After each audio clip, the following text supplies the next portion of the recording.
So we'll go ahead and get started today. Welcome everybody to the Board of Supervisors regularly scheduled meeting. Just want to make sure that if you are using Teams, we do ask that you use your username, your first and last name for visits to the meeting. If you would like to speak, please use the raise your hand function. We'll be able to allow you to speak in the meeting. When we do unmute you, we just ask that you state your first and last name just for the record there. So we'll go ahead and get started today. First item up for business today, we call this meeting to order. Next, I'd ask that as you are able, please rise for the pledge of allegiance. Pledge allegiance to the flag of the United States of America and to the republic for which it stands, one nation, under God, indivisible, with liberty and justice for all.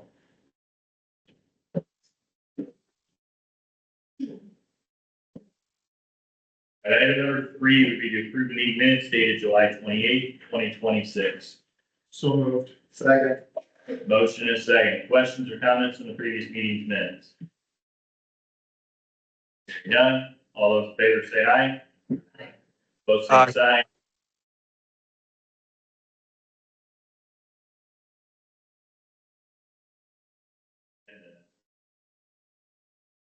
Motion is second on today's agenda. Any questions or comments on the agenda?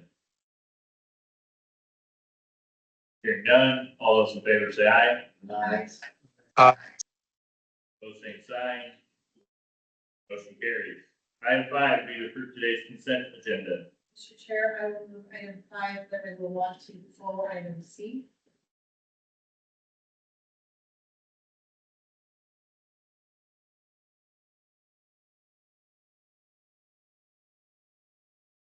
I'll second it. Okay, motion is second on item 5, pulling item C. Any questions or comments? Hearing none, all those in favor say aye. Aye. Both same sign. Okay, motion carries. Item 6, one of my favorite times of the month is to recognize and celebrate the employees we have and their incredible contributions, service and loyalty to the county. First up would be Brenda Lee Angstra, 32 years in the treasurer's office. Rodney Wareheim, 27 years, secondary roads. Carolyn Clark, 21 years, treasurer's office. Michael Kenyon, 20 years, sheriff's office. Chad Hicks, 17 years, secondary roads. Natasha West, 13 years, conservation. Julie Wilson, 12 years, county attorney's office. Courtney Balkenende, 10 years, recorder's office. I hope I said it right. You did, thank you. Nathan McSperrin, 10 years, MIS. Natalie Richardson, 7 years, jail. Matthew Burns, 5 years, sheriff's office. Kevin Cruzy, 4 years, jail. Lisa Hanson, 3 years, health department. Stephanie Esna, 3 years in the health department. Donald Craig, 3 years, secondary roads. Levi Frazier, 1 year, secondary roads. Emily Gallagher, 1 year, assessor's office. Cassandra Plaguey, 1 year, auditor's office. Zachary Whitrock, 1 year, secondary roads. Bobby Ziegler, 1 year in the auditor's office. I just want to say thank you to everybody, all their contributions to help continue to move our county and make this the great place that it is to be. Item 7 would be to receive and place on file a certification of taxes for year 2025, collectible in fiscal year 2026 to 2027. So moved. Second. Motion is second. Questions or comments on item 7? If none, all those in favor say aye. Aye. Motion carries. Item 8 would be to allow the 2025 homestead tax credits. Motion and a second. Questions or comments on the 2025 homestead tax credits?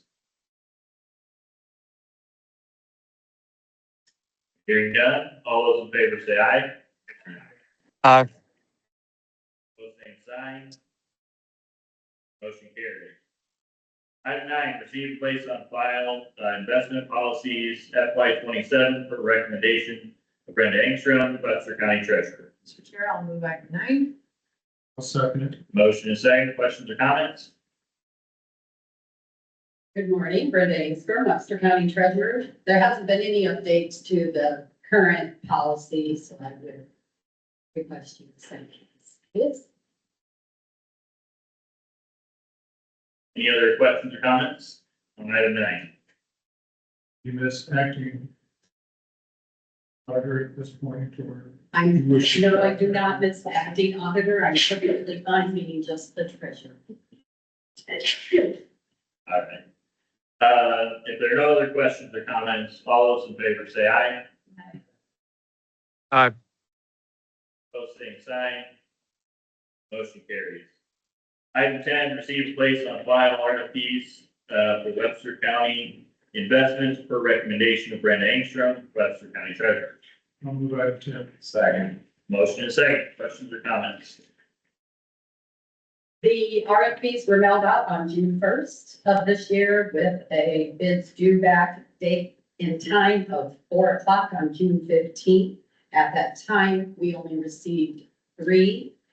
And on June 11th, it was Heartland Bank, June 15th, Northwest Bank, June 15th, First State Bank, with Craig Barber at First State Bank for a 12-month rate of 4% is what we're going.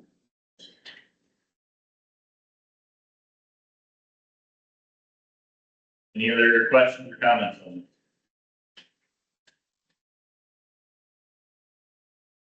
Hearing none, all those in favor say aye. Aye. Pose same.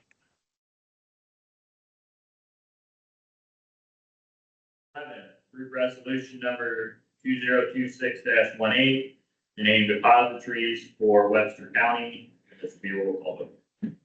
So moved. Second. Motion and a second. Questions or comments? As I state every year, this amounts I'm going to be giving is not what's in the bank, it's what we can go up to as the Webster County Treasurer and all other departments. Okay. Northwest Bank, 32 million. First State Bank, 6 million. And Green State, 25,000.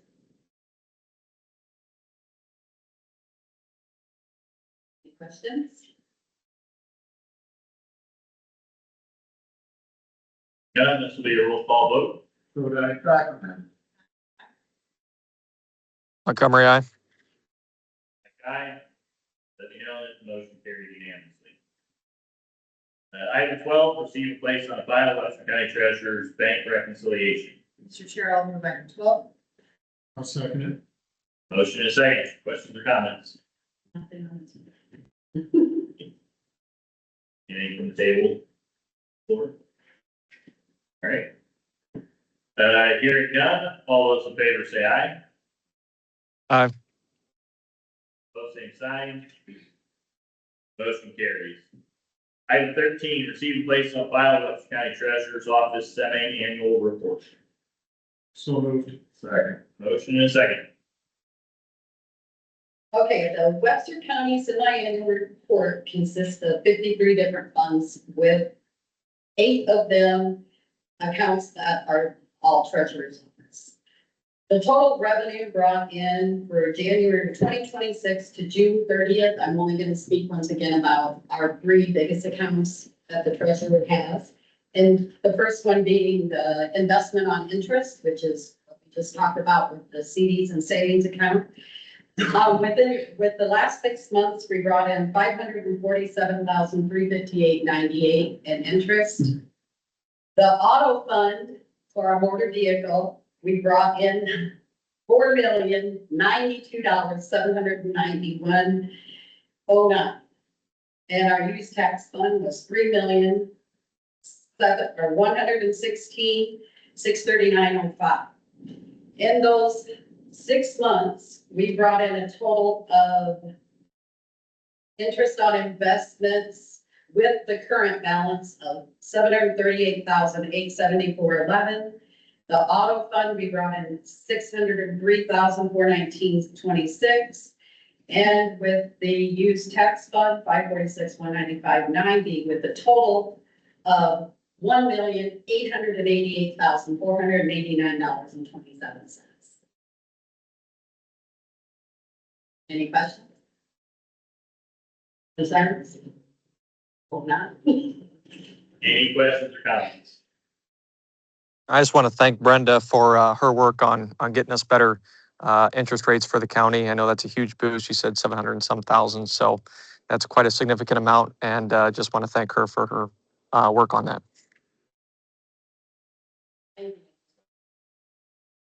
Anything else? All right, hearing none. All those in favor say aye. Aye. Those same. Motion carries. Item 14, receive and place on file Webster County Recorder's report of fees collected for the quarter ending June 30th, 2026, with the recommendation of Courtney Balkan, ND, Webster County Recorder. So moved. Second? Motion and a second. Questions or comments on item 14? Hi, hello, I'm Courtney Balkan, Webster County Reporter. I'm just going to read through the fees we collected in quarter four. Reporting, which is documents per page, $33,249.95. By quarter four, accounts receivable, $18,486.30. Then quarter one, accounts receivable, subtracting $18,220.10. With grand reporting total of $33,516.15. Then a surcharge of $1,502, copy fees of $1,248, auditor transfer fees $2,825, transfer tax $14,165.15. All highway vehicles and vessels $3,205. Scene and fishing licenses $26, and birth, death, marriage certificates and marriage applications $3,784, combining both subtotals, grand total of $60,271.30. Fees collected.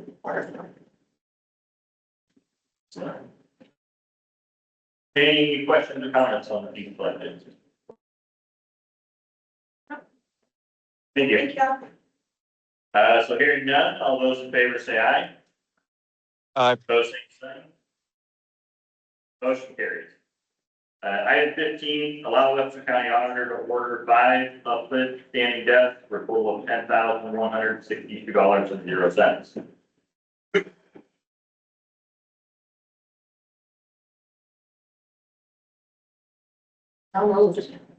Second. Motion and a second. Questions or comments on item 15?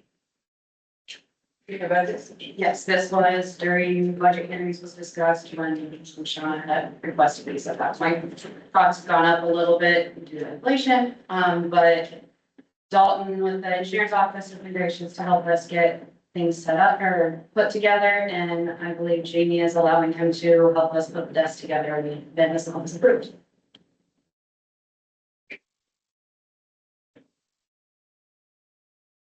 Any other questions or comments on item 15? Hearing none, all those in favor say aye. Aye. Opposed, same sign. Motion carries. Item 16, accept quote from Detron Critical Communications for the amount of $18,329.85 for software interface with Axon Prepared 911 for the recommendation of Webster County Sheriff for the cleaner. So moved. Second. Motion is second. Questions or comments? Comments, I can give the board an update as to what the I program say, is. just want to name and department and then. Yes, right, Hitchcock with Webster County Dispatch Center under the Sheriff's Department. We have had this unique opportunity to get this program by Maxon. It's called Prepared 911. And the city of Fort Dodge had purchased a number of officer cameras through Axon. And then as part of that, they're giving to the 911 dispatch center free services that include transcribing of 911 calls, radio calls, translating over 200 different languages, which is huge to us because we get a lot of calls in the dispatch center. And when we get that language, we have to get an interpreter on the line, which costs us money. This way, when we get somebody on the line, the system AI reads it and then prints it out to us and we can type in a message and send it back to them. So there's a lot of translation that happens with that as well. In the future, we'll also be able to take calls that come into the dispatch center. Let's say somebody calls our 2323 number and asks for the jail. The AI system can automatically transfer them off, so it interacts with the callers. So a lot of your simple things that go on AI hands, if not, then it gets it over to the dispatcher. We had 3 different interfaces that we had to incorporate into this to make this happen. One is the computer-aided dispatch interface, and that's through Central where we're able to make that happen free of charge because we had credits on board. And that interface was about $3,000-$4,000, so we were able to make that happen. There's also an interface with Motorola, but working with that Axon, we can actually piggyback off the server that serves the recording system. Typically, that's a $50,000 interface, but with it interfacing with the recording system, there's no charge for us on that. So that leaves the only fee left is our ability to link to the phone system for the 911 calls, for routine calls. And we've worked with Zedron on this and the interface between that and the prepared 911 system is $18,329.86. That covers about 5 years worth of warranty on it as well. So the 18,000, 329, that covers through the next 5 years, so there's not gonna be other fees. Correct. Associated with those Correct. next 5 years. Yes. Okay.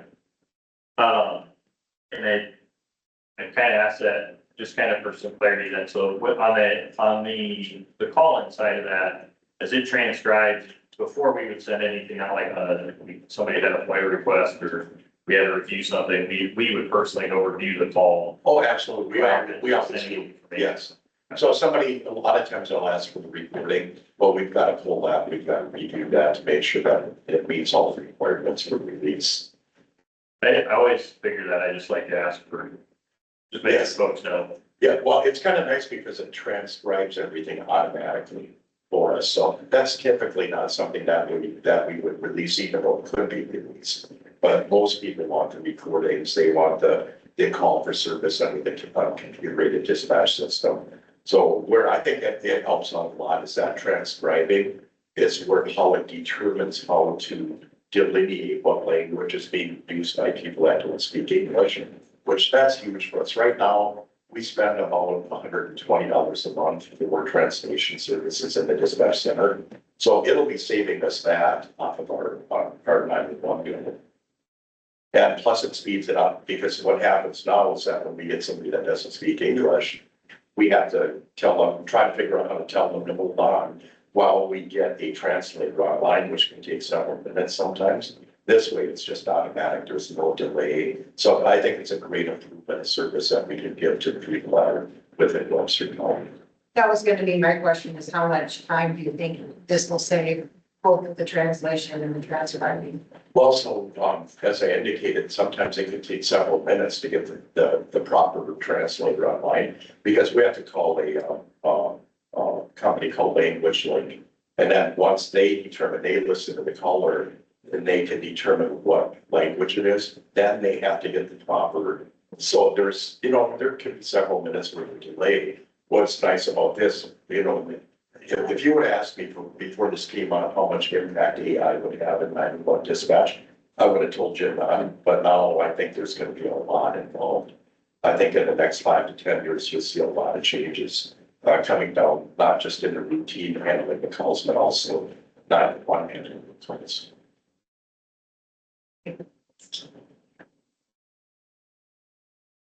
Any other questions or comments? Okay. Hearing none, all those in favor say aye. Aye. Opposed? Same sign. Motion carries. Thanks, sir. Thank you. Item 17, approve agreement number 1-26-CHBP-020 between Webster County and the Iowa Department of Transportation for CHBP federal aid grant funding. Seconded. Motion is second. Questions or comments on item 17? Jamie Joel, county engineer. Kind of getting repetitive, but we got another grant, places a couple of bridges. This is, 2 bridges, $1.7 million grant, gosh. It's the bridge on Dakota Avenue, just north of Barnum, and then on 170th Street, just west of P59, where the major truck crosses people right there. So this is, when we applied for the grant, it was a joint application with a couple other counties and DOT. And so the DOT is going to be the lead agency on here. So this is a funding agreement, tying all that together.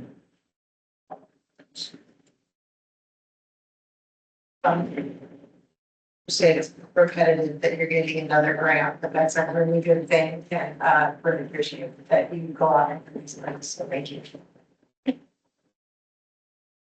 Yeah, it's great to be able to get these grants, do these things, that helps us, helps our budget, so I appreciate you taking that effort, so. Any other questions or comments on that? Hearing none, all those in favor say aye. Aye. Aye. Both same sign. Motion carries. Item 18, approved resolution number 2026-15, updating speed limit on 160th Street east of Nelson Avenue. This will be a roll call vote. Mr. Chair, I will move item 18. I will second it. Motion and a second. Questions or comments on item 18? This was previously a gravel road, and so it had the default speed limit of 55 at daytime, and 50 at nighttime. Paved this road recently and added a trail on the shoulder, paved shoulder. And so we need to reduce the speed limit a little bit. So this resolution sets the speed limit for the entire stretch at 35 miles per hour. Sorry, can you say that again? 35 miles per hour.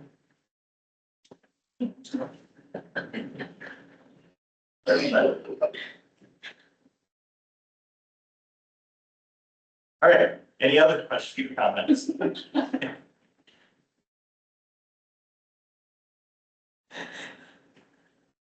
Hearing none, all those in, roll call vote, sorry. Conrad, Montgomery, aye. Aye, aye.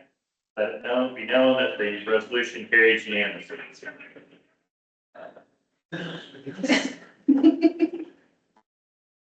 Item 19, approve the outfitting of 3 trucks by highway truck equipment for $391,540.51. 2 for $158,201 each, and 1 for $75,138.51. I will move item 19. Second. Motion is second. Questions or comments on item 19? Several months ago, you approved purchasing 3 Mack truck tandem axle chassis. And so this is the upfitting by highway truck equipment for those 3. The reason one of them is cheaper is we had a wrecked truck that we purchased from the insurance company, and we're able to use the snow equipment and box and some other stuff off that truck. So they reduced the price by $83,000. To reuse that equipment.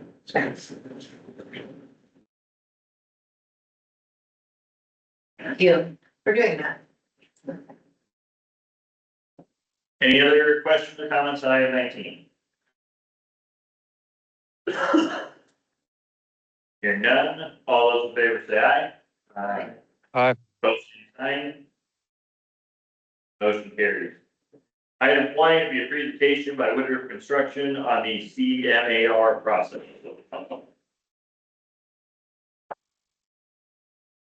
Let these guys introduce themselves. I'll just preface it by saying this is something we're considering for the future data shed. The future what? Shed.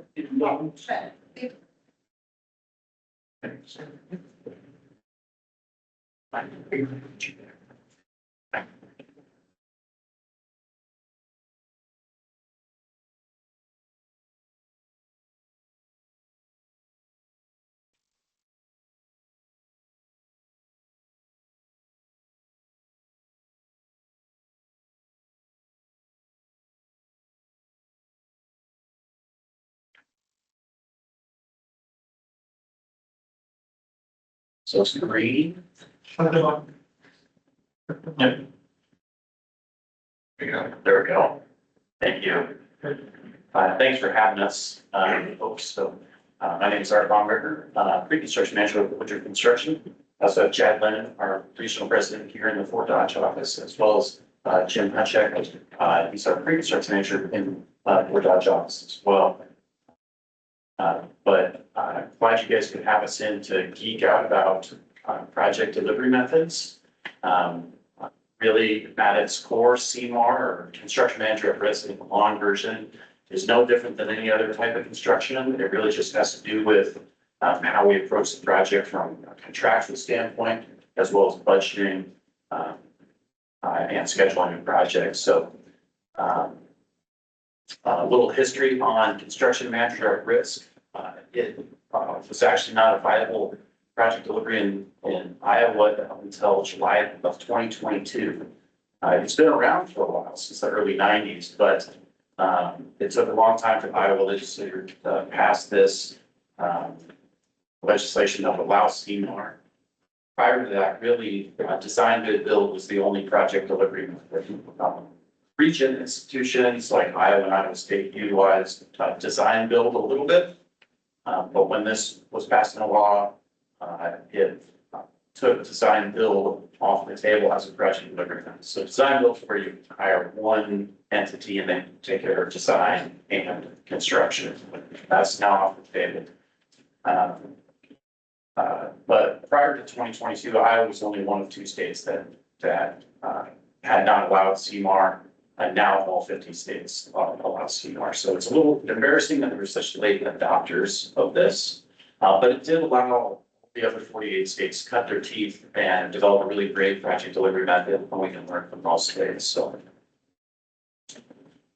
So really, we have for public entities in Iowa 3 project delivery methods at our disposal. So there's the traditional design, bid, and build, which is a price-based selection. Basically, chapter 26 of the code allows that any contractor who shows up on bid day and has a responsive bid, if they are below the project, shall be awarded the project. Now we have 2 construction manager delivery methods. Construction manager at risk, we're talking about all the way around, right? And then construction manager as advisor, also known as CMA.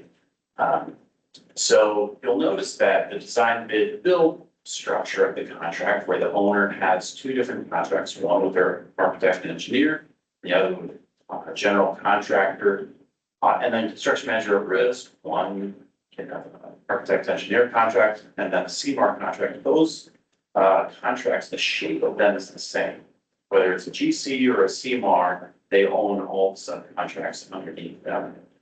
Construction manager as advisor is quite a bit different. That construction manager as advisor, they do not perform any of the work. They are not at risk for any of the work. They're like a construction consultant. They help you manage the project. You, the owner, essentially own all of the, if they call them prime contracts, it's essentially all of the subcontracts that would normally be under a GC or CMAR. So you could have as many as 3 or 15 or even more contracts that you're managing at one time. And the lower part of this graphic is the kind of timeline of the project. On a design bid build project, you're going to hire your architect or engineer towards the start of the project.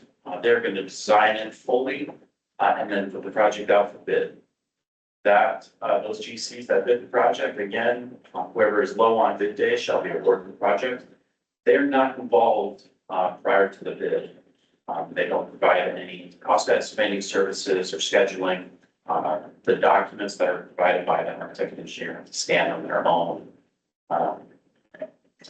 In CMA and construction manager at risk, they do have the benefit where you get to hire a construction manager at the start of design. And they can work as a consultant throughout the design process with cost estimates and scheduling, constructability reviews, and all kinds of other pre-construction services. CMA is just like our bid. Any of those prime contractors that show up on bid day, whoever is low shall be awarded the project. And those, again, are all based on the lump sum bid day. So where construction manager at risk really differs is that it's a qualifications-based selection process for not only the CMAR, but also the subcontractors. So the first thing you're going to do is you're going to have an RFQ request for qualifications where interested CMs are going to submit their qualifications. So their experience with that project type, who their project manager is, their resumes, and company history. And then you, the public entity, would shortlist to a list of contractors that you deem qualified. And then those contractors that are qualified may submit a proposal. So that's the RFP process. That proposal is not a bid. It is simply setting terms of an eventual guaranteed maximum price of contract. So usually have your construction manager markup on the cost of the work. They'll have the CMAR fee or CMAR fee percentage. Have a fee for pre-construction services, whatever that cost is to get you from the initial meeting to bid day. And then sometimes owners will also ask for general conditions rates. What are your rates for to have a superintendent on site full time? What are your rates for to have a trailer on site? And then the way the state law is written is you, the owner, get to choose and select your contractor based on what provides the best overall value. So it's very different from chapter 26, where you have to take the low bid. If you value experience and project supervision and serviceability, and that CM is a little bit more than the lowest CM, you can choose that CM because of the way the law is written. It's based more on value than it is just strictly price. So now you've got your CM on board. They're going to help throughout the entire design process alongside your design team as a team member. And then as we're approaching the completion of design, we'll get ready to put it out for bid. Subcontractors have to go through a similar process of being qualified to bid the project. Now that process is entirely owned by the construction manager at risk. We manage the solicitation and qualification of all the subcontractors that be on the project. You can qualify and disqualify subcontractors only on objective criteria. So what is your safety ratings? What's how much experience do you have with this project type? Who's your project manager? How much experience do they have? We will qualify or disqualify subcontractors who did the project. And once we have that list of qualified subcontractors, we put the project out for bid. Once we put the project out for bid, those subcontractors are going to submit a price. From that point on, it is whoever is low shall be awarded the project, but it's only low of the qualified subcontractors. So we've gone through a process. We've made sure we've got good quality subs, and it is still low bid for those subcontracts.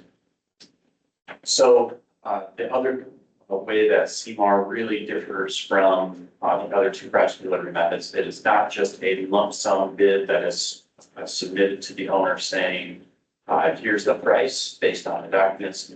We submit a guaranteed maximum price. So the guaranteed maximum price would include not only subcontractor bids, but also any assumptions, allowances, contingencies that we foresee for the project.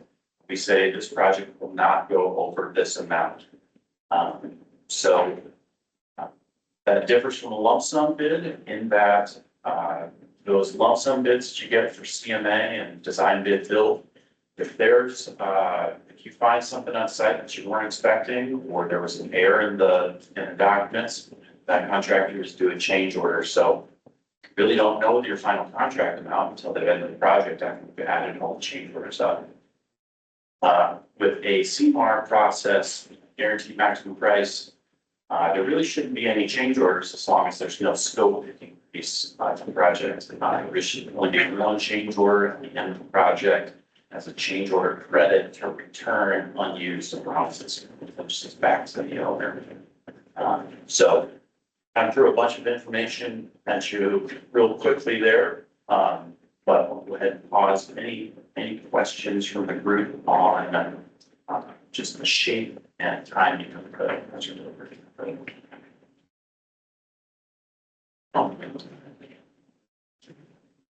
Pre-construction services, what are included in those? As I mentioned, construction phasing and schedule development is big. Construction management will provide iterative cost assessments throughout the design, so that when you arrive at bid day, there shouldn't be any surprises that you're over budget. We should know about those, where the budget stands pretty much all along the way. Constructability reviews, the one I've highlighted is procurement planning. It's more and more evident every year that we need to be thinking about proactive procurement for long lead time items. There'd be a lot of cost saved in bidding things out early so that you save on inflation and escalation, but also long lead time items. And right now, generators, it's anywhere between 2 and 4 years to get a generator, depending on the size of generator that you're looking for. So ordering materials and equipment early is a big deal. Design optimization, essentially it's value engineering done in concert with the design team to make sure that you're getting the optimal value of your project.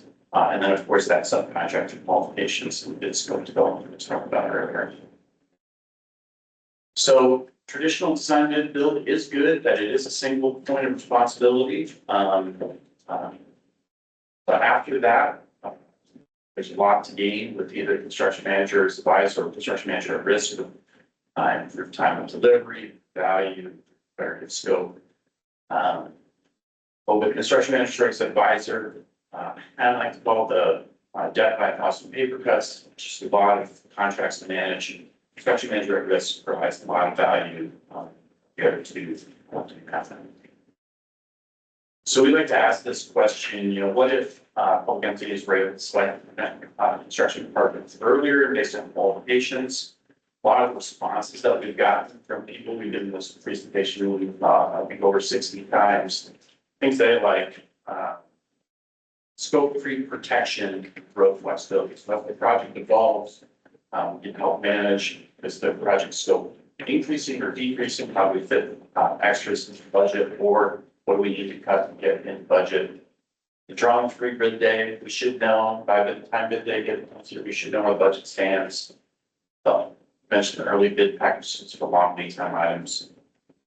Ideally, one change order. Change order for some public owners is a 4-letter word. So if you can only have one change order and it's read back to the owner at the end of the project, that's a really positive thing. And then higher quality subcontractors. Also been asked what's a good fit for CMAR. Some owners have said is that for a dollar, over a certain dollar amount, it should all be CMAR. Everything under should be hard bid, traditional design bid build. We think we'd rather you think in terms of two different spectrums, a spectrum of quality and a spectrum of risk. Projects that you desire very high quality It may have some higher risk factors. These are great candidates for a CMAR project. If it's low risk project and basic quality is good, I think 1-for-1 replacements. Those are still great projects for the traditional design build process.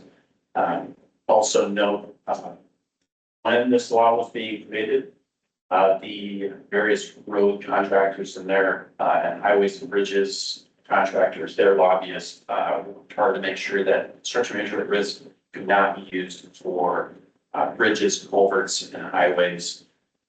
That is like one of the bigger project types that you guys are putting out to bid, is roads and bridges and things of that nature. So I cannot use it for those. This is really just intended for vertical construction only. So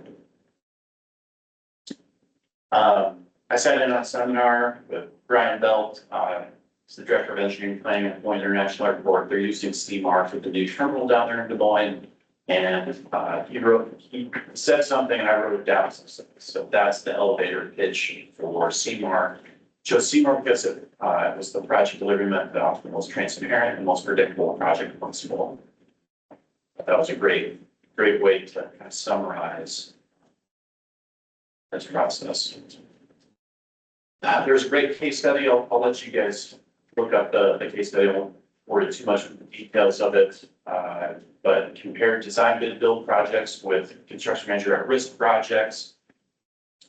In terms of schedule, from initial schedule to final schedule, design bid build typically saw 33% schedule growth. CMR actually saw projects finish about 8% faster than the initial duration was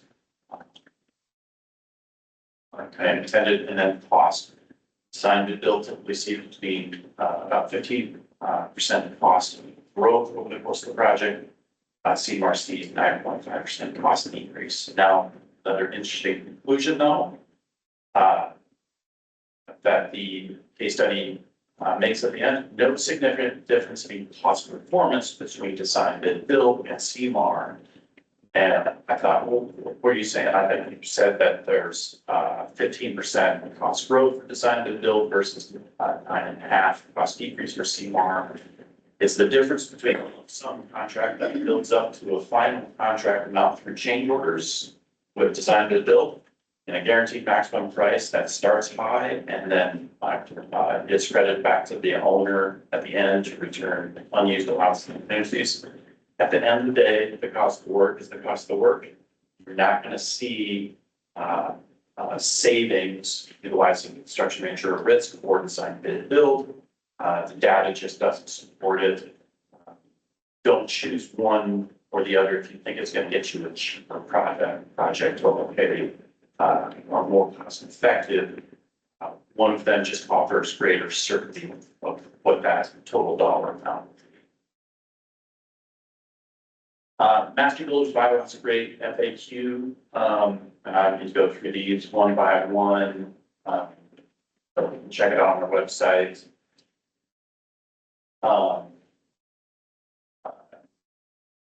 In a nutshell, why you should choose CMAR for your next project. It's collaborative versus combative. Under the traditional design bid build, it can be somewhat combative. When you have a lump sum contract and you're fighting to be low on bid day. Then after you get the contract, you're fighting for change orders to make yourself whole again. When you have a CMR on board and they're working as a team with the design team towards a budget, it's collaborative and it's not combative. Again, that cost and schedule certainty is huge. To say when we deliver that GMP, we say this project's not going to go over this price and we're going to deliver it by this date. You can take that to the bank.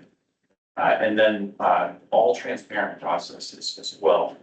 If we're being entrusted with a guaranteed maximum price on a public project, we have a great burden of providing cost transparency to the owner. So all of our budgets are auditable, buildings are all auditable. Audit them to make sure and verify the accuracy of them. So it's much more transparent process. So steps to procure a CMAR, it's really 3 steps in the state law. The first step is you need to provide public notice of intent that you're going to retain a CMAR. Basically, just it's giving contractors a 2-week heads up, hey, get your marketing teams ready. We're going to put out an RFQ. Then about 2 weeks later, you would put out your RFQ for the CMAR. And they have between 13 and 45 days for response to that RFQ. You'll collect those, score and grade your contractors, and whoever is deemed qualified, you issue a request for proposal. That's your step 3. So that's what's covered under the state law. We have seen a lot of public entities going on to step 4, which is optional. It's not required, but it's definitely good practice to go ahead and have construction managers in for interview. Make sure you're comfortable with the team that's being presented before you make your final selection. So we have on our website, there is a CMAR resource hub where you can download templates of the notice of intent, the RFQ and the RFP. We promise none of these templates say you to be selected, you must have 5 offices in the state of Iowa, 1 in Fort Dodge. They're all very generic and easy Word and Excel documents with the sections highlighted that you need to change. We just want to make this easy for entities that have to replace it before. It is gaining a lot of traction and popularity with public entities.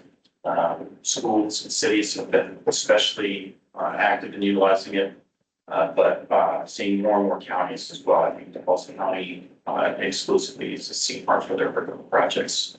Now, we've responded to a few for Bremer County and Johnson County. So there's a few that we've responded to already for other counties in the state. So that presentation, we usually give it in about over the course of an hour with lots of question and answer. And we kind of threw it all at you very quickly there. But I'm happy to take any questions that you guys have for the delivery method.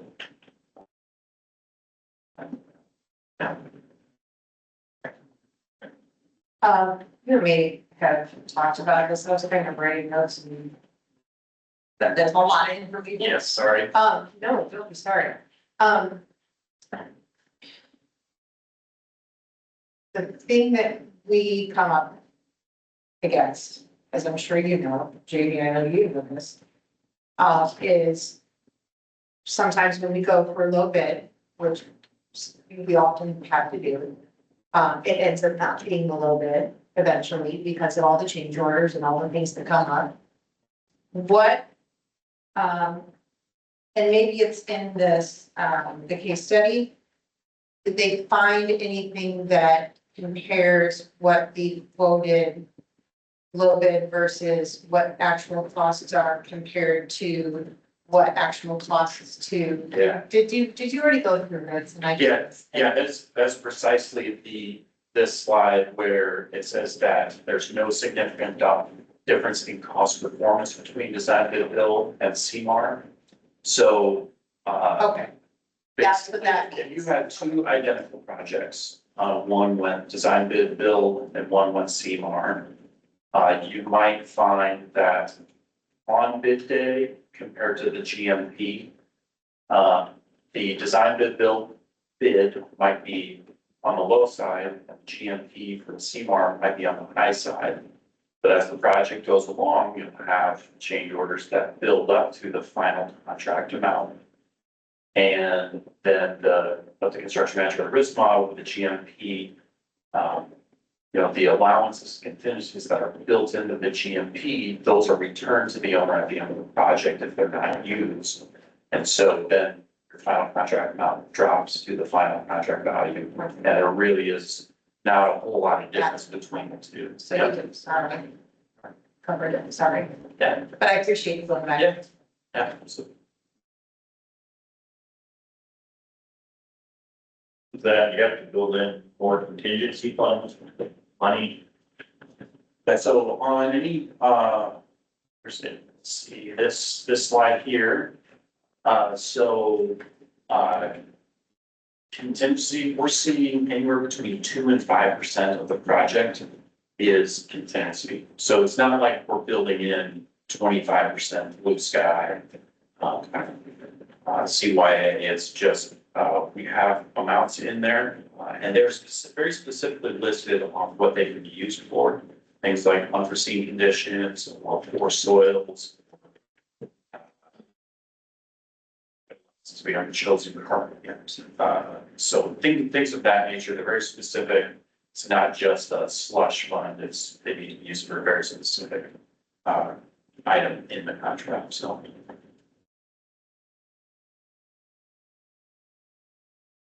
Any other questions? Thank you. Appreciate you calling, and y'all coming back.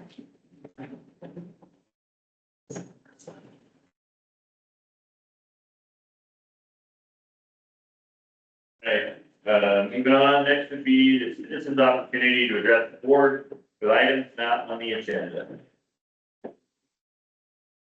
Just wondering if someone could take this out to me and obviously on the That it's is just nervous for lives and okay.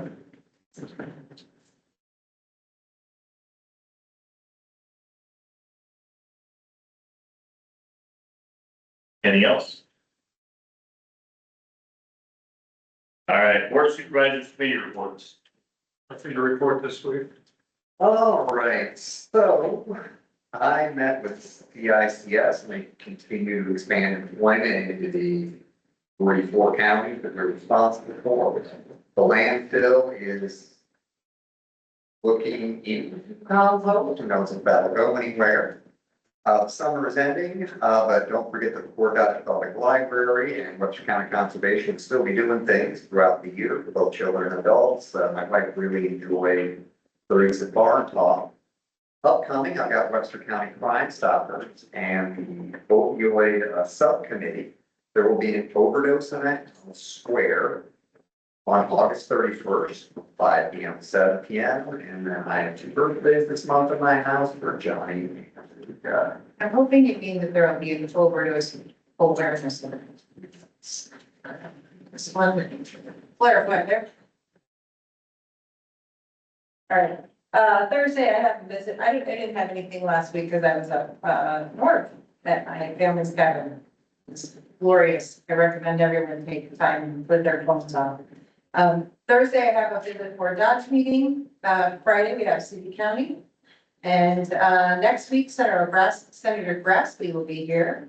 I do have a meeting to discuss the ag park, or I think there's an event actually next week, if I remember correctly, for the ag park. And then, not this weekend, but next weekend, I think, is the start of the state fair. This weekend? Maybe I'm going next week. We're going next week, I sent. Fine.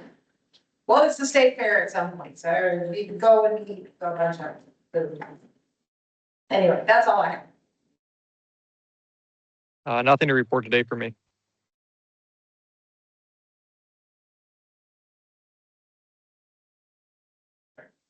Like Supervisor Conrad said, we've got our city county growth alliance meeting, coming up this week. Nothing else really new for me on that front. I did want to highlight, if you guys hadn't seen, there was a big event last week out of Iowa Central.